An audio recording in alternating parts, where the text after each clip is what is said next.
I really appreciate it. I appreciate your testimony at the outset about the importance of an audit.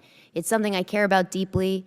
It's something that's important to my constituents and their public trust in our military. And I wanted to ask you, Mr. Secretary, if you could tell us more about the concrete steps you're taking to ensure that the Department of the Air Force passes a clean audit this fiscal year. Thanks, Congresswoman. Yeah, we spend quite a bit of money in the military. Want to make sure we are good stewards of the taxpayer and how we do that. You know, my previous job, the organization I worked in, we actually had 16 clean consecutive audits. So I do understand the kind of the steps that and the things that are required to do that. Obviously, this is much larger scale.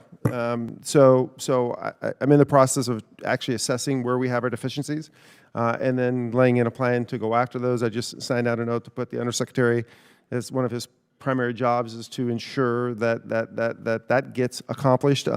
But the fundamental thing is, what's the timeline, Mr. Secretary, for identifying those deficiencies?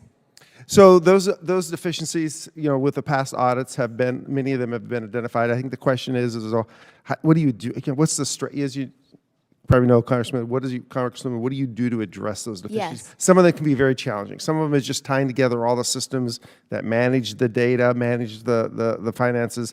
Those can be really challenging steps. And so identifying those deficiencies, budgeting to fix those things, right, and get them right is what we're going to be focused on. Well, would appreciate the chance to hear from you in real time how your progress is going and what this committee can do to support you in that effort.